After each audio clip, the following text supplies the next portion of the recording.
Hello students. Last time हमने आपको convergence, divergence और ओसिलेशन के ऊपर डिपेंड एग्जाम्पल समझाए थे और एग्जाम्पल के थ्रू ही हमने सीरीज का बिहेवियर बताया था कि सीरीज की जो कन्वर्जेंस है, डाइवर्जेंस है या ओसिलेशन है वो किस पे डिपेंड करती है, आपकी nth partial sum of infinite series that is SN पर। जो एसएन क्या होता है, आपका सीक्वेंस कहलाती है। उसी पर आपका सीरीज का बिहेवियर डिपेंड किया था। अब वो तो हमने समझाया था एग्जाम्पल के थ्रू, लेकिन आज हम जो कराने जा रहे हैं वो एग्जाम्पल ना होकर क्या है, थ्योरम्स है। थ्योरम्स भी किस पे डिपेंड है, ये भी कन्वर्जेंस पर होंगी, डाइवर्जेंस पर, ओसिलेशन पर, इन्हीं पे डिपेंड मिलेंगी कि कैसे कौन सी थ्योरम में क्या रिजल्ट आपको प्रूव करना है। तो जैसा कि हम फर्स्ट थ्योरम कराने जा रहे हैं, ध्यान से सुनना बिल्कुल। पहले तो स्टेटमेंट को ही ध्यान से पढ़ते हैं हम थ्योरम्स में, क्योंकि स्टेटमेंट में ही आधी से ज़्यादा बात तो उसी में ही छुपी होती है कि थ्योरम्स का प्रूफ करना क्या है और थ्योरम्स में किस चीज़ को लेकर चलना है और क्या चीज़ हमें लेके आनी है। जैसा कि थ्योरम है दी हुई है, द कन्वर्जेंस, डाइवर्जेंस और oscillation behaviour of a series remains unchanged. कहता है कि जो कन्वर्जेंस है, डाइवर्जेंस है या ओसिलेशन बिहेवियर है सीरीज का, वो अनचेंज्ड रहता है।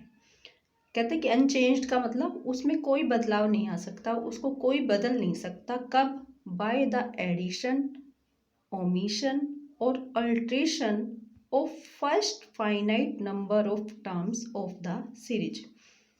कि चाहे आप एडिशन कर लो, ऐड कर लो, कुछ ओमिशन, कुछ डिलीट कर लो, और अल्ट्रेशन या अदला बदली कर लो, किसकी? Of first finite number of terms of the series. जो आपकी गिवन सीरीज है उसकी फर्स्ट, पहली फाइनाइट टर्म्स के अंदर चाहे आप कुछ ऐड कर लो, चाहे डिलीट कर लो उनको, या उनमें आपस में अदला बदली कर लो, लेकिन आपकी जो सीरीज का बिहेवियर है, अगर सीरीज कन्वर्ज करती है तो कन्वर्ज ही करेगी, डाइवर्ज करती है तो डाइवर्ज ही करेगी, और ओसिलेट करती है तो ओसिलेट ही करेगी। इसमें आपका कोई भी चेंज नहीं आएगा, वो आपकी सीरीज अनचेंज ही रहेगी। अब इसको हम करेंगे कैसे? सबसे पहले सीरीज की बात है कि सीरीज में ही बताना है कि सीरीज कन्वर्ज है तो कन्वर्ज ही करेगी। अगर हम उसकी फाइनाइट टर्म्स में, पहली फाइनाइट टर्म्स में कुछ ऐड करते हैं या कुछ डिलीट करते हैं, उसमें से हटाते हैं या उनको आपस में अदला बदली करते हैं, तो सबसे पहले तो आपको एक इनफाइनाइट सीरीज की ज़रूरत पड़ेगी।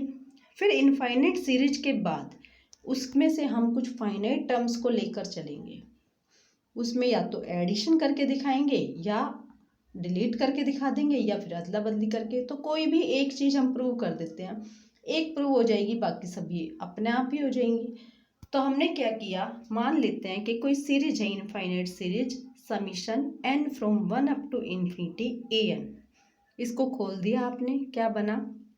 Late summation n from 1 up to infinity an equal to a1 plus a2 plus a3 plus up to so on plus an plus up to so on be a given series such that Sn denotes the partial sum of first n terms। जहाँ पे Sn आपने क्या ले लिया, इसकी first n terms का सम। Sn जहाँ पर क्या हो जाएगा, इसलिए Sn equal to a1 plus a2 plus up to so on plus an। Sn हमने क्यों लिया है? क्योंकि आपको पता है किसी भी इनफाइनाइट सीरीज का जो बिहेवियर होता है वो किस पे डिपेंड करता है, उसके Sn पर डिपेंड करता है, इसीलिए हमने उसके Sn को लाकर दिखाया है। अब कहता है कंसीडर अ न्यू सीरीज। हमने एक नई सीरीज बना रहे हैं जिसको हमें प्रूव करना होगा। क्या सीरीज ली वो नई? Summation n from 1 up to infinity bn। कैसे लिया है? obtained after deleting first m terms of series n from 1 up to infinity an। हमने bn कोई नई सीरीज बनाई, और कैसे बनाई है?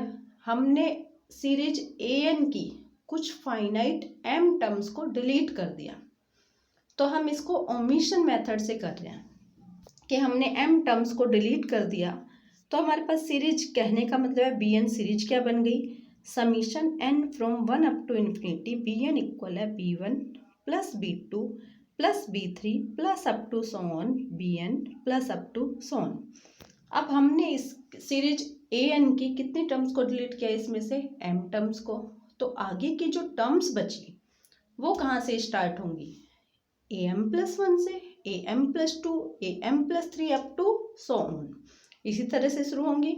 इसका मतलब bn सीरीज जो स्टार्ट हो रही है वो हमारी कहाँ से स्टार्ट हो रही है, m टर्म्स डिलीट कर दी तो कहाँ से स्टार्ट हुई, m+1 से स्टार्ट हुई। इट मीन्स जो b1 आपकी bn सीरीज की फर्स्ट टर्म है b1, वो क्या बनेगी आपकी an सीरीज की am+1, क्योंकि m तक तो डिलीट हो चुकी है। तो b1 इक्वल हो गया am+1, b2 हो गया am+2 up to so on and, और bn क्या हो गया ऐसी am+n up to so on, ये चलती जा रही है।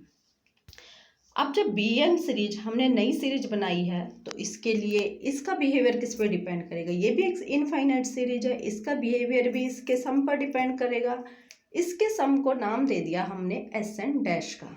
Late Sn' denote the partial sum of first n terms of series n from 1 up to infinity bn। अब ये Sn' है, ये bn सीरीज के फर्स्ट n टर्म्स का पार्शियल सम है। Sn तो आपका an सीरीज का पार्शियल सम था, लेकिन Sn' आपका bn सीरीज का फर्स्ट n टर्म्स का पार्शियल सम है। सो Sn' क्या हो जाएगा आपका equal to b1 plus b2 plus up to so on bn। b1 की वैल्यू क्या थी am+1, b2 की am+2 up to so on bn की am+n। तो क्या बन गई Sn' क्या बना am+1 plus am+2 plus up to so on am+n, यहाँ तक बन गया। अब हम क्या कर रहे हैं, हमने क्या किया, हमने m टर्म्स को डिलीट किया था पीछे। हम क्या कर रहे हैं, पूरी सीक्वेंस को बनाने के लिए हम इसमें m टर्म्स को ऐड और सब्ट्रैक्ट कर रहे हैं। अगर हम ऐड कर रहे हैं तो साथ में सब्ट्रैक्ट भी कर रहे हैं, और जब ऐड और सब्ट्रैक्ट करते हैं तो कोई इफेक्ट तो पड़ेगा नहीं, क्योंकि ऐड भी कर रहे हैं और साथ में सब्ट्रैक्ट भी कर रहे हैं। तो हमने क्या किया a1 plus a2 plus up to so on plus am terms को ही ऐड कर दिया और am+1 तक ही सब्ट्रैक्ट कर दिया। तो जो एडिशन वाली है उनको ले लिया हमने एक ब्रैकेट में, और a1 plus a2 plus up to so on am वाले को ले लिया सेपरेट ब्रैकेट में। तो क्या बन गया a1 plus a2 plus up to so on am plus am+1 plus up to so on am+n minus a1 plus a2 plus up to so on am, ये हमने सेपरेट कर दिया। अब ध्यान से देखो, जो एक ब्रैकेट है वो कहाँ से शुरू हो रही है, a1 plus a2 plus up to so on last क्या है am+n। तो इसका सम को हम क्या लिख सकते हैं Sm+n। जैसे हम Sn को लिखते हैं a1 plus a2 plus up to so on an, first n terms का सम, ऐसे ही ये फर्स्ट कितने टर्म्स का सम है m+n का। तो ये क्या बन गया Sm+n, और सब्ट्रैक्ट वाली क्या बन गई -Sm। यहाँ तक क्लियर हो गया आपको। जहाँ पर हम बता रहे हैं here Sm is the sum of first m terms of series n from 1 up to infinity an, जहाँ पर सीरीज an की ये m टर्म्स का सम है Sm। और कैसी क्वांटिटी है, ये इज अ कॉन्स्टेंट क्वांटिटी, और अगर ये कॉन्स्टेंट क्वांटिटी है तो फिक्स्ड है, क्योंकि कांस्टेंट क्या होता है विच कांट बी चेंज्ड, जिसको हम चेंज ना कर सकें। तो ये आपकी एक कांस्टेंट क्वांटिटी है, फिक्स्ड क्वांटिटी है, फाइनाइट है कहने का मतलब।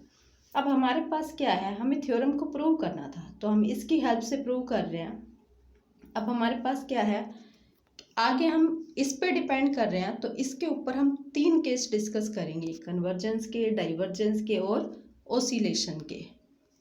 उसके लिए हम नेक्स्ट थ्योरम में बता